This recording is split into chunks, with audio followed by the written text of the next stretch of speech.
Rasulullah hijrah. Setelah ada ketetapan yang bulat untuk menghabisi Nabi Shallallahu Alaihi Wasallam, Jibril turun kepada beliau membawa wahyu dari Allah seraya mengabarkan persekongkolan Quraisy dan bahwa Allah sudah mengizinkan beliau untuk pergi serta menetapkan waktu hijrah. Seraya berkata, "Janganlah engkau tidur di tempat tidurmu malam ini seperti biasanya." Pada tengah hari, Nabi Shallallahu Alaihi Wasallam menemui Abu Bakar radhiyallahu anhu agar menyertainya dalam hijrah. Aisyah menuturkan kejadian ini dengan berkata, "Tatkala kami sedang duduk-duduk di rumah Abu Bakar pada pagi hari, tiba-tiba ada seseorang yang berkata kepada Abu Bakar, 'Ini adalah Rasulullah yang mengenakan kain penutup wajah. Tidak biasanya beliau menemui kita pada saat-saat seperti ini.' Abu Bakar berkata, 'Demi ayah dan ibuku menjadi jaminannya. Demi Allah, beliau tidak menemuiku pada saat-saat seperti ini, kecuali karena ada urusan yang penting.'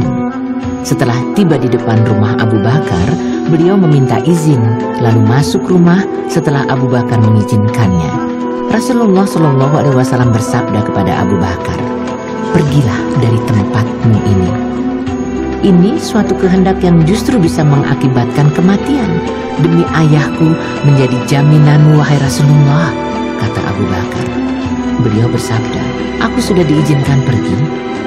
'Demi ayahku menjadi jaminanmu, wahai Rasulullah, apakah aku harus menyertai engkau?' tanya Abu Bakar. 'Ya,' jawab Rasulullah. Setelah merancang langkah-langkah untuk hijrah, maka beliau kembali lagi ke rumahnya menunggu datangnya malam. Pengepungan rumah Rasulullah. Siang itu, para pemuka Quraisy membuat persiapan untuk melaksanakan rencana yang sudah ditetapkan parlemen Mekah di Darun Nadwah. Pada pagi harinya, untuk melaksanakan rencana ini ditunjuk 11 orang terkemuka di antara mereka, yaitu 1. Abu Jahal bin Hisam, 2. Al-Hakam bin Abdul As, 3. Uqbah bin Abu Mu'aidz, 4. An-Nadar bin Al-Harits, 5. Umayyah bin Khalaf, 6. Jam'ah bin Al-Aswad, 7. Tu'aimah bin Adi, 8. Abu Lahab, 9. Ubay bin Khalaf, 10. Nubih bin Al-Hajjaj, 11. Munabih Al-Hajjaj. Ibnu Ishaq menuturkan, pada permulaan malam itu mereka berkumpul di depan pintu rumah beliau, mengintip saat beliau sedang tidur, lalu siap menghampirinya. Mereka sangat yakin rencana ini bisa berjalan mulus, sehingga Abu Jahal berdiri dengan pongah dan sombong. Dengan sinis dia berkata kepada rekan-rekannya yang mengepung rumah beliau, "Sesungguhnya Muhammad pernah berkata bahwa jika kalian mengikuti agamanya, maka kalian akan menjadi raja bagi bangsa Arab dan non-Arab. Kemudian kalian akan dibangkitkan lagi setelah mati. Lalu di sana ada taman-taman seperti taman di Yordan. Jika kalian tidak melaksanakannya, maka kalianlah yang akan mati. Kemudian kalian dibangkitkan setelah itu, dan di sana ada api yang membakar kalian." Seperti yang sudah dirancang, rencana jahat itu akan dilaksanakan pada tengah malam. Maka dari itu, mereka terus berjaga menunggu saat yang sudah ditentukan. Tetapi Allah lebih berkuasa atas masalah ini. Di tangannya lah terletak segala kerajaan langit dan bumi. Dia berbuat apa-apapun yang dikehendakinya. Dia melindungi dan tidak membutuhkan perlindungan. Dia melaksanakan apa yang pernah disampaikannya kepada Rasulullah Shallallahu Alaihi Wasallam.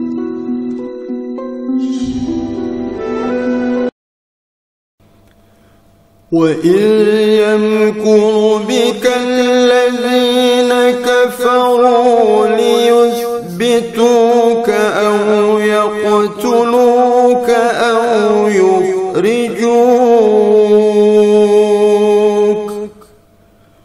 وَيَمْكُرُونَ وَيَمْكُرُ اللَّهُ وَاللَّهُ خَيْرُ الْمَاكِرِينَ.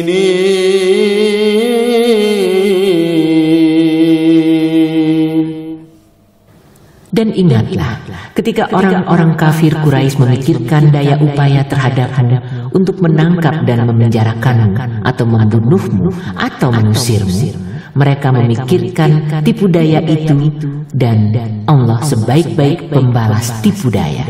Surat Al-Anfal ayat 30. Rasulullah meninggalkan rumah. Sekalipun orang-orang Quraisy sudah mempersiapkan secara matang untuk melaksanakan rencana mereka, tetap saja mereka gagal total.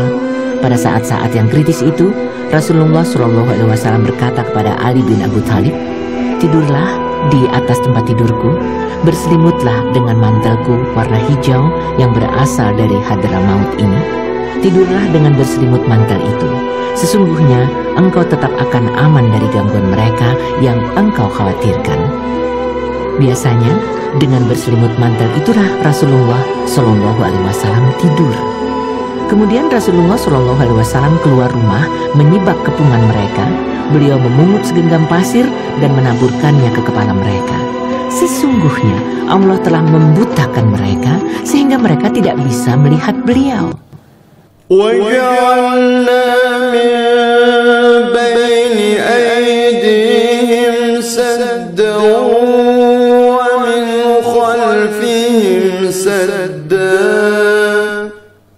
ومن خلفهم سدا فأغشيناهم فهم لا يبصرون.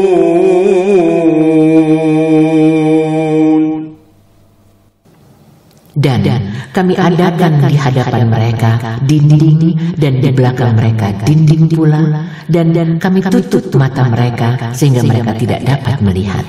Surat Yasin ayat 9. Beliau menaburkan pasir di kepala setiap orang di antara mereka, lalu pergi ke rumah Abu Bakar. Berdua mereka keluar dari rumah Abu Bakar pada tengah malam hingga tiba di Gua Sur. Orang-orang yang mengepung rumah beliau terus menunggu saat yang sudah direncanakan. Namun sebelum itu sudah ada tanda-tanda kegagalan rencana tersebut. Saat itu ada seorang laki-laki yang tidak termasuk kelompok mereka mendatangi mereka seraya bertanya, "Apa yang kalian tunggu?" "Muhammad," jawab mereka. "Kalian kecelek. Demi Allah, dia telah melewati kalian sambil meninggalkan pasir di kepala kalian, lalu dia pergi untuk keperluannya." "Demi Allah, kami tidak melihatnya," kata mereka sembari bangkit dan membersihkan pasir di kepala. Dari celah pintu mereka mengintip ke dalam rumah dan menangkap sesosok tubuh yang sedang tidur, atau Ali. Mereka berkata, "Demi Allah, itu Muhammad sedang tidur berselimut mantelnya." Ternyata sampai pagi hari mereka tidak berbuat apa-apa. Ali bangkit dari tempat tidur dan langsung dikepung. Mereka bertanya keberadaan Muhammad. Ali menjawab, "Aku tidak tahu." Pindah dari rumah ke gua. Rasulullah SAW meninggalkan rumah pada malam hari tanggal 27 Safar tahun 14 Nubuwah menuju rumah rekan sejatinya Abu Bakar radhiyallahu anhu.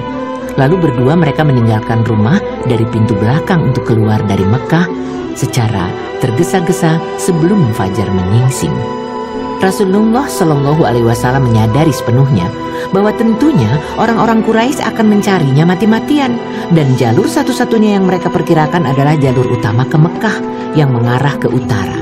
Untuk itu beliau justru mengambil jalur yang berbeda, yaitu jalur yang mengarah ke Yaman dari Mekah ke arah selatan.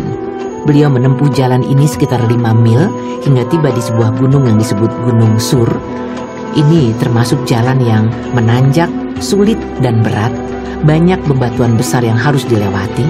Beliau tidak mengenakan alas kaki, bahkan ada yang menuturkan bahwa beliau berjalan dengan cara berjinjit agar tidak meninggalkan bekas telapak di tanah.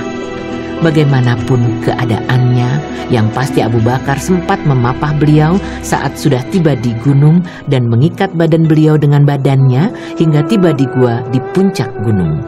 Gua itu dikenal dengan nama Gua Sur.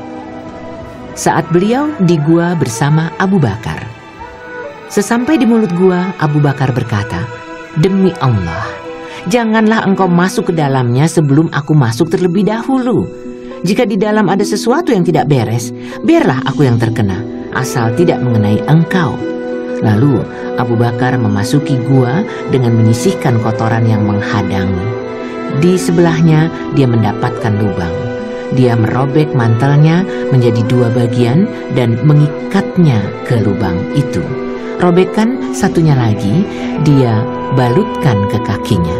Setelah itu Abu Bakar berkata kepada beliau, "Masuklah." Maka beliau pun masuk ke dalam gua. Setelah mengambil tempat di dalam gua, beliau merebahkan kepala di atas pangkuan Abu Bakar dan tertidur. Tiba-tiba Abu Bakar disengat hewan dari lubangnya, namun dia tidak berani bergerak karena takut akan mengganggu tidur Rasulullah SAW. Dengan menahan rasa sakit, air matanya menetes ke wajah beliau. "Apa yang terjadi, wahai Abu Bakar?" tanya beliau. Abu Bakar menjawab, "Demi ayah dan ibuku menjadi jaminanmu, aku digigit binatang." Rasulullah SAW meludahi bagian yang digigit sehingga hilang rasa sakitnya.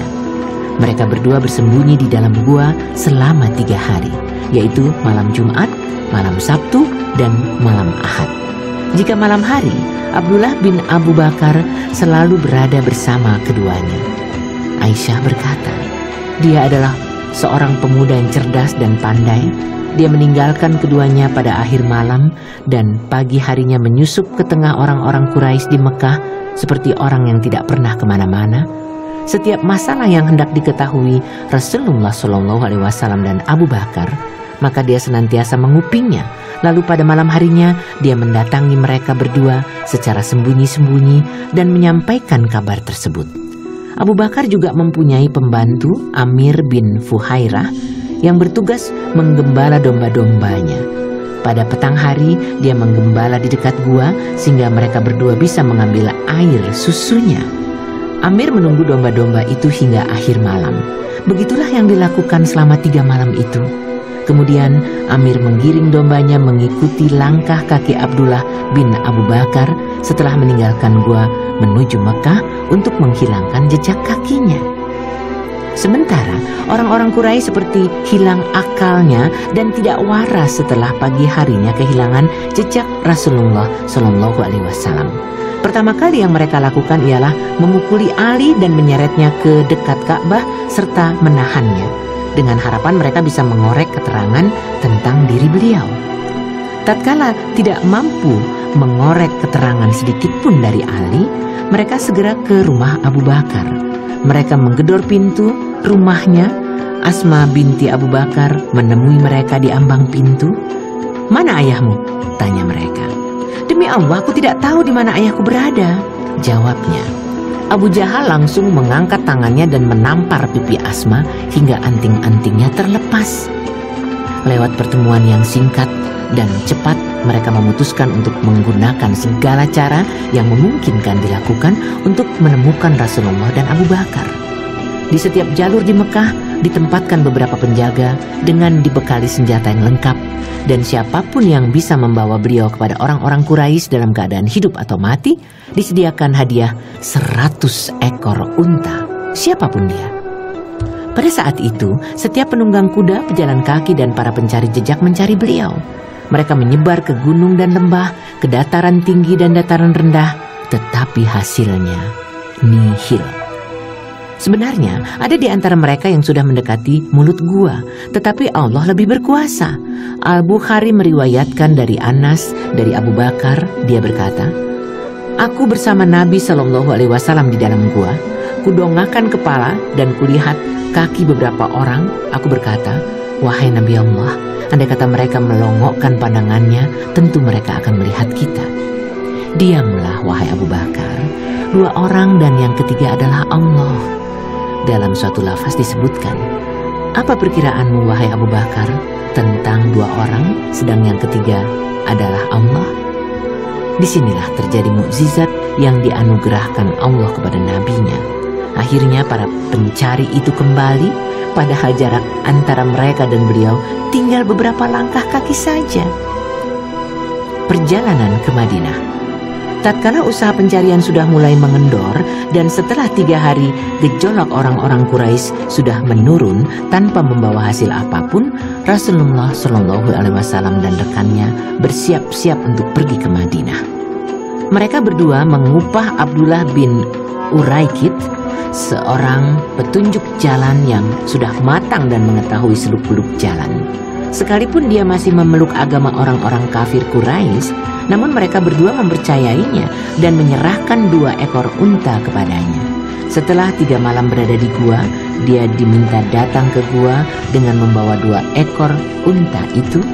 Maka pada malam Senin 16 September tahun 622 Masehi, Abdullah bin Uraikid datang ke gua. Pada saat itu Abu Bakar berkata, "Demi ayahku menjadi jaminan, wahai Rasulullah, ambillah 1 ontaku ini." Dia memilih onta yang paling bagus untuk beliau. Asma binti Abu Bakar datang sambil membawa rangsum makanan untuk perjalanan mereka berdua.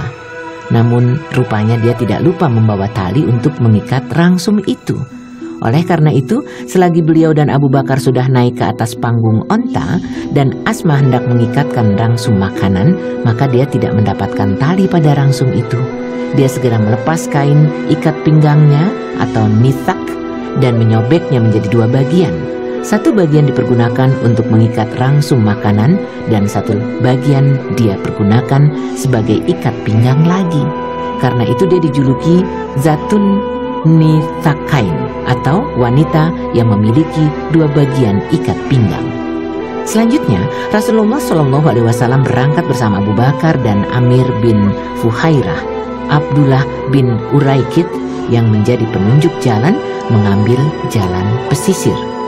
Jalan yang pertama kali ditempuh adalah ke arah selatan menuju jalan Yaman, baru setelah itu mengarah ke barat menuju pesisir, hingga setelah tiba di jalan yang tidak biasa dilalui orang, perjalanan diarahkan ke utara di dekat pesisir Laut Merah. Ini merupakan perjalanan yang jarang dilalui orang. Ibnu Ishaq telah menyebutkan tempat-tempat yang dilalui Rasulullah Shallallahu Alaihi Wasallam dalam perjalanan ini. Dia berkata, tatkala penunjuk jalan pergi bersama mereka berdua, dia mengambil jalan di bagian dataran Mekah yang rendah menuju ke dataran pesisir laut hingga tiba di Usfan, terus melewati dataran rendah Amaj. Abdullah bin Uraikid meminta izin tentang jalan yang hendak dilalui. Inilah beberapa kejadian di tengah perjalanan. 1. Al-Bukhari meriwayatkan dari Abu Bakar As-Siddiq radhiyallahu anhu, dia berkata, "Semalaman kami mengadakan perjalanan non-stop hingga tengah hari, jalanan sepi dan tak seorang pun yang lewat di sana. Kami mendapatkan batu besar, di sisinya tidak terkena sinar matahari, sehingga bisa untuk berteduh. Kami singgah di tempat itu, aku meratakan tempat dengan tanganku untuk dipergunakan tidur.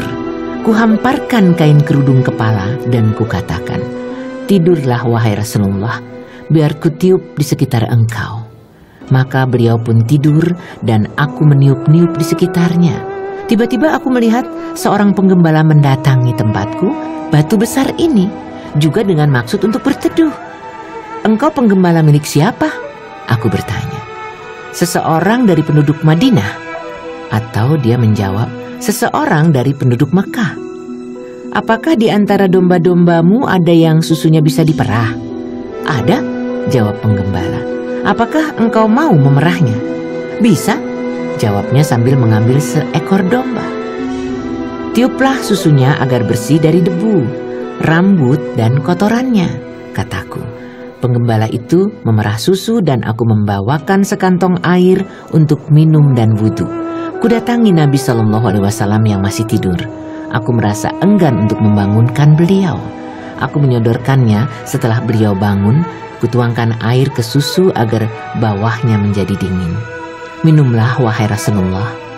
Maka beliau minum dan aku pun merasa puas. Bukankah sekarang sudah tiba saatnya untuk melanjutkan perjalanan? Beliau bertanya.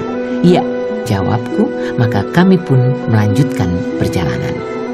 2. Di antara kebiasaan Abu Bakar adalah membonceng di belakang Nabi Shallallahu Alaihi Wasallam. Sementara dia adalah orang tua yang sudah banyak dikenal. Sedangkan beliau lebih muda dan belum banyak dikenal orang. Di tengah perjalanan itu ada seorang laki-laki bertanya kepada Abu Bakar, "Siapakah orang yang di depanmu itu?" Abu Bakar menjawab, "Dia adalah orang yang menunjukkan jalan kepadaku." Orang itu mengira bahwa yang dimaksudkan adalah penunjuk perjalanan, padahal yang dimaksudkan Abu Bakar adalah jalan kebaikan. 3. Perjalanan mereka sempat dibuntuti Surakah bin Malik. Surakah menuturkan, "Tatkala aku sedang duduk mengikuti sebuah pertemuan yang diselenggarakan kaumku, Bani Mudij, tiba-tiba ada seorang laki-laki dari kaumku yang mendatangi tempatku. Sementara kami semua sedang duduk-duduk, orang itu berkata kepadaku, 'Wahai Surakah, sesungguhnya tadi aku melihat beberapa orang yang mengadakan perjalanan di pesisir. Kupikir dia adalah Muhammad dan rekan-rekannya.' Aku yakin memang yang dimaksudkan orang ini adalah Muhammad dan rekan-rekannya. Namun kukatakan kepadanya, 'Itu bukan mereka, yang engkau lihat itu hanyalah Fulan dan Fulan yang pergi agar tidak kita lihat.' Aku tetap berada dalam pertemuan itu untuk beberapa saat. Tak lama kemudian aku bangkit dan pulang ke rumah. Kusuruh pembantuku untuk mengeluarkan kuda dari belakang bukit dan menungguku di sana hingga aku datang. Kuambil tombak dan aku keluar rumah dari pintu belakang hingga tiba di tempat kudaku. Kupacu kudaku dengan kencang, namun tatkala aku sudah mendekati Muhammad dan rekan-rekannya, kudaku tergelincir dan aku pun terpental jatuh. Aku segera bangkit lagi, kupungut kantong anak panah dan kukeluarkan anak panah. Namun aku ragu-ragu menggunakannya, aku harus membidiknya ke arah mereka atau tidak. Kunaiki lagi kudaku dan kupacu lagi hingga jarakku dengan mereka menjadi dekat. Tatkala bisa kudengar bacaan Rasulullah yang sama sekali tidak menoleh ke arah belakang, sementara Abu Bakar terus-menerus menoleh, tiba-tiba kedua kaki kudaku yang depan terperosok ke dalam pasir hingga ke lutut. Aku turun dari punggung kuda dan kucambuki kudaku agar mau bangun. Namun ia tidak bisa mengeluarkan kaki depannya dari pasir. Tatkala kudaku bisa mengeluarkan kakinya dari pasir dan bisa berdiri lagi, maka bersamaan dengan itu banyak debu yang bertaburan di udara. Aku ragu-ragu untuk menggunakan anak panahku. Ini adalah sesuatu yang sangat kubenci. Aku pun tidak berdaya dan berseru kepada mereka agar aku tidak diapa-apakan. Mereka pun berhenti. Aku menaiki kudaku dan menghampiri mereka. Kubayangkan pasti mereka akan menahan diriku dan Rasulullah bisa berbuat apapun. Kukatakan kepada Rasulullah, "Sesungguhnya kaummu menyiapkan hadiah besar untuk bisa menangkap engkau." Kukabarkan pula apa saja yang dilakukan orang-orang, lalu kutawarkan perbekalan dan harta kepada mereka. Namun mereka tidak mempedulikan tawaranku ini. Mereka tidak meminta apa-apa kepadaku selain hanya berkata, "Rahasiakan perjalanan kami." Lalu aku meminta tulisan yang bisa menjamin keamanan diriku. Untuk itu Amir bin Fulhairah diperintahkan untuk menuliskannya di sebuah lembaran kulit. Setelah itu Rasulullah melanjutkan perjalanannya. Dalam riwayat dari Abu Bakar dia berkata, "Kami melanjutkan perjalanan dan orang-orang berusaha mencari kami. Namun tak seorang pun yang bisa menemukan kami, kecuali Surakah bin Malik bin Ju'syum dengan menaiki kudanya." "Rupanya ada yang menemukan kita, wahai Rasulullah," kataku. Beliau bersabda, "Janganlah engkau takut, sesungguhnya Allah beserta kita." Akhirnya Surakah pulang dan mendapatkan orang-orang masih berusaha mencari. Maka dia berkata, "Aku tidak memperoleh kabar apa-apa untuk kalian. Lebih baik kalian diam saja di sini." Begitulah Surakah yang pada pagi harinya bersemangat mencari Rasulullah SAW, namun pada sore harinya dia menjaga beliau. 4. Beliau melanjutkan perjalanan hingga melewati tenda Ummu Ma'bad. Dia adalah seorang wanita yang terkenal sabar dan tekun, duduk di serambi tendanya, memberi makan dan minum kepada siapapun yang melewati tendanya. Maka saat melewatinya, Rasulullah SAW dan Abu Bakar meminta sesuatu yang ada padanya. "Demi Allah, andaikan kami mempunyai sesuatu, tentulah kalian tidak kesulitan mendapatkan suguhan. Sementara domba-domba itu tidak ada yang mengandung dan ini adalah tahun paceklik," kata Ummu Ma'bad. Rasulullah SAW memandangi seekor domba betina di samping tenda. Beliau bertanya, "Ada apa dengan domba betina ini, wahai Ummu Ma'bad?" "Itu adalah domba betina yang sudah tidak lagi melahirkan anak," jawabnya. "Apakah ia masih mengeluarkan air susu?" tanya beliau. "Ia sudah terlalu tua untuk itu," jawabnya. "Apakah engkau mengizinkan bila aku memerah susunya?" "Boleh, demi ayah dan ibuku," jawab Ummu Ma'bad. "Jika memang engkau melihat domba itu masih bisa diperah susunya, maka perahlah." Beliau mengusap kantong kelenjar susu domba itu dengan menyebut asma Allah dan berkata, seketika itu kantong kelenjarnya menggelembung dan membesar. Beliau meminta bejana milik Ummu Ma'bad, lalu memerah susunya dan menadahi dengan bejana itu. Susu itu beliau berikan kepada Ummu Ma'bad yang langsung meminumnya hingga kenyang. Beliau juga memberikan susu itu kepada rekan-rekannya sehingga mereka kenyang. Baru kemudian beliau sendiri yang minum. Kemudian beliau memerah susu lagi hingga bejana itu penuh dan meninggalkannya untuk Ummu Ma'bad. Setelah itu mereka melanjutkan perjalanan. Tak seberapa lama kemudian, suaminya datang sambil menggiring domba-domba yang kurus dan lemah. Dia tak sanggup menutupi keheranannya tatkala melihat ada air susu di samping istrinya. "Dari mana ini?" tanya Abu Ma'bad. Padahal domba-domba itu mandul, tidak lagi mengandung dan tidak lagi bisa diperah di dalam rumah. "Tidak, demi Allah, tadi ada seorang laki-laki yang lewat membawa barokah, bicaranya begini dan begini, keadaannya begini dan begini. Demi Allah, itu adalah seorang dari kabilah Quraisy yang sedang mereka cari-cari. Katakanlah kepadaku, wahai Ummu Ma'bad, bagaimana ciri-cirinya?" Maka Ummu Ma'bad menyebutkan ciri-ciri beliau secara jelas, seakan-akan orang yang mendengarnya bisa melihatnya secara langsung. Tentang sifat-sifat beliau ini akan kami paparkan di bagian akhir tulisan ini.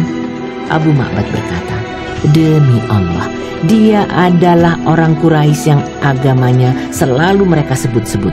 Sebenarnya aku ingin sekali ikut besertanya dan aku benar-benar akan melaksanakannya jika ada jalan untuk itu." Pada saat itu terdengar suara nyaring di Mekah yang bisa didengar penduduk Mekah, namun mereka tidak tahu siapa yang mengucapkannya. Suara itu adalah, "Allah penguasa Ars melimpahkan pahala yang terbaik. Dua orang yang lemah lembut lewat di tenda Ummu Ma'bad. Mereka melanjutkan perjalanan setelah singgah barang sejenak. Sungguh, beruntunglah orang yang selalu menyertai Muhammad.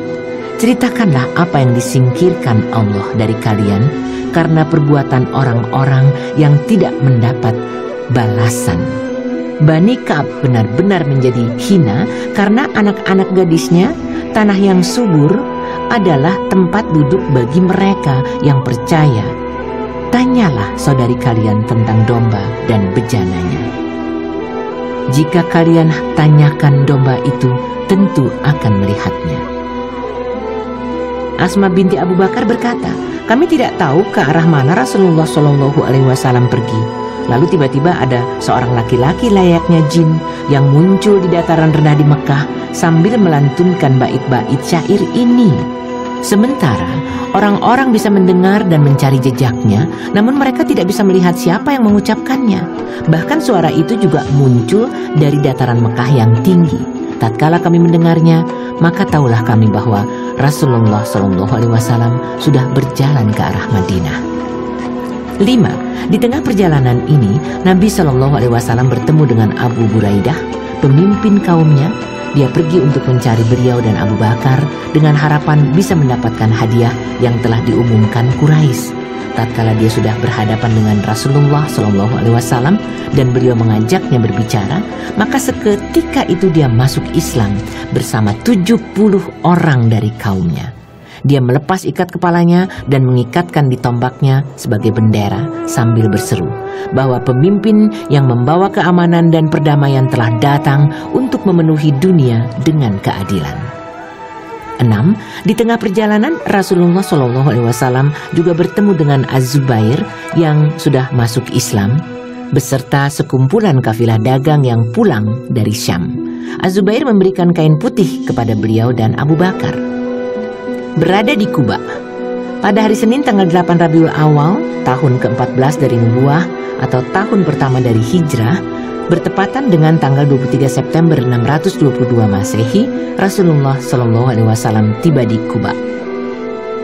Abdullah bin Az-Zubair menuturkan bahwa tatkala orang-orang Muslim di Madinah mendengar kabar tentang Rasulullah Shallallahu Alaihi Wasallam dari Mekah, maka setiap pagi mereka keluar menuju tanah lapang menunggu kedatangan beliau. Lalu mereka pulang tatkala panas matahari menyengat pada tengah hari. Suatu hari, tatkala mereka sedang pulang setelah menunggu sekian lama dan tatkala mereka sudah masuk ke rumah mereka masing-masing, ada salah seorang Yahudi yang naik ke atas benteng mereka dan untuk keperluan. Saat itu dia melihat Rasulullah dan rekan-rekannya membentuk titik putih yang kabur karena fata morgana. Orang Yahudi itu tidak kuasa menahan diri untuk berteriak dengan suara nyaring. "Wahai semua orang Arab, itulah kakek kalian yang kalian tunggu-tunggu." Seketika itu juga orang-orang Muslim menghampiri senjatanya. Ibnul Qayyim berkata, "Aku mendengar suara hiruk pikuk dan takbir di kalangan Bani Amr bin Auf." Orang-orang Muslim bertakbir karena gembira atas kedatangan beliau. Mereka pun keluar rumah untuk menyongsong dan menyambut dengan ucapan selamat atas nubuah beliau. Lalu mereka bergerombol di sekeliling beliau. Beliau diam dengan tenang karena wahyu turun kepada beliau.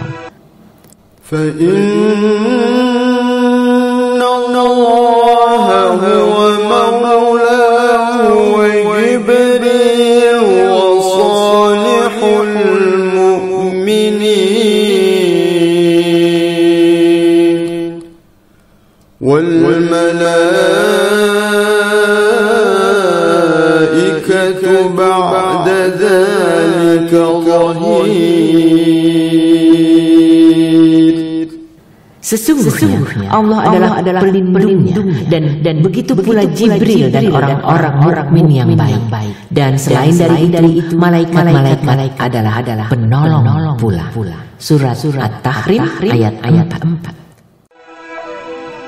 Urwah bin Az-Zubair berkata, lalu mereka menyongsong kedatangan Rasulullah Shallallahu Alaihi Wasallam.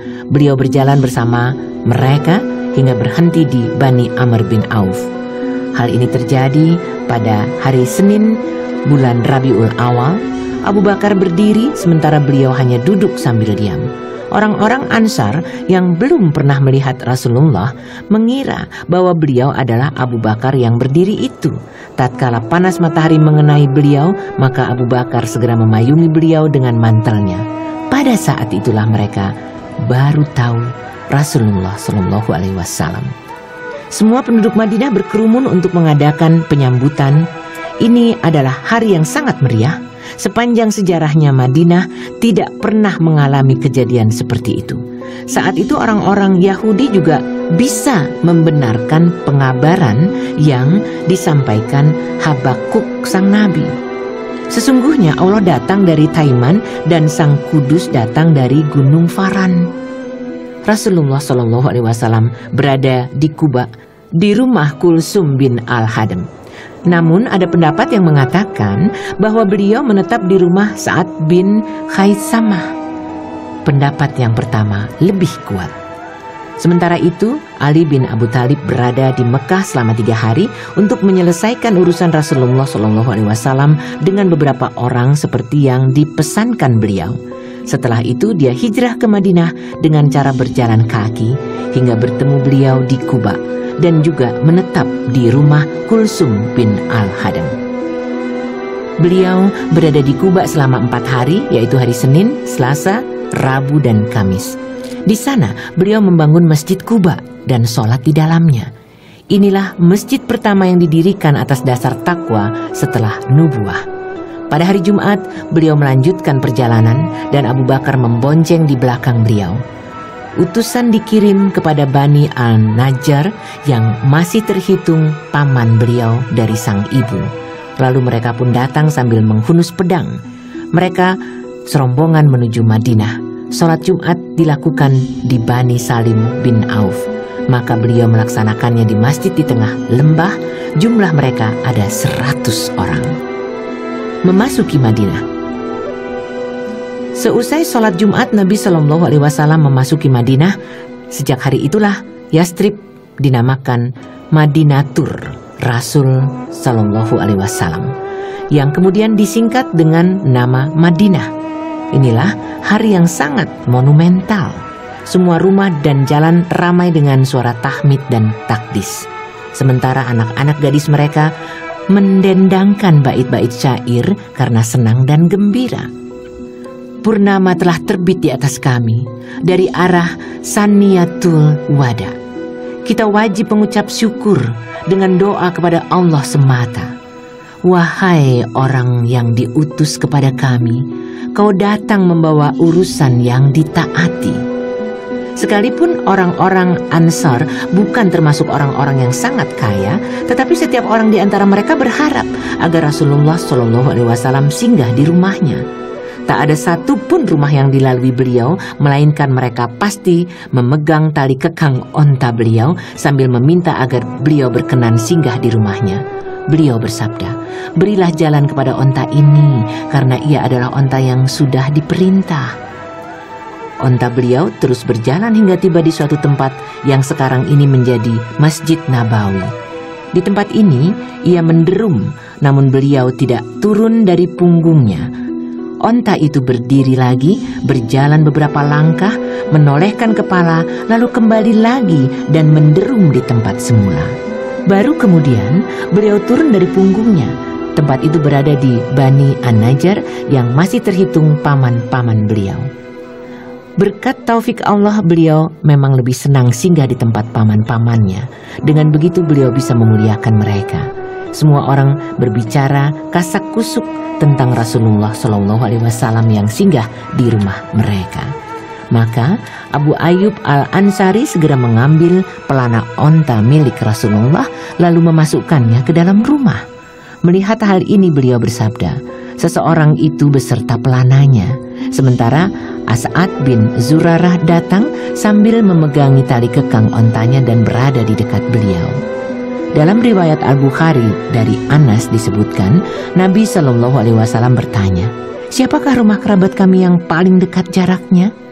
Abu Ayyub menjawab, "Aku wahai Rasulullah, itu rumahku dan itu pintunya." Maka beliau beranjak dan Abu Ayyub menyiapkan tempat yang biasa dipergunakan untuk istirahat siang. Saat itu beliau bersabda, "Orang-orang yang berada pada barokah Allah." Selang beberapa hari kemudian istri beliau, Saudah, dan kedua putri beliau, Fatimah dan Ummu Kulsum, tiba di Madinah bersama-sama dengan Usamah bin Zaid, Ummu Aiman, Abdullah bin Abu Bakar, dan seluruh keluarga Abu Bakar, termasuk pula Aisyah. Sementara Zainab, putri beliau, masih tinggal bersama suaminya, Abul As di Mekah. Zainab belum memungkinkan untuk hijrah dan baru hijrah setelah Perang Badar.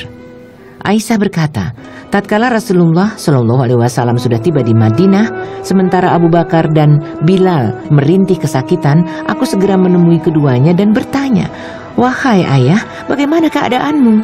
Wahai Bilal, bagaimana keadaanmu?"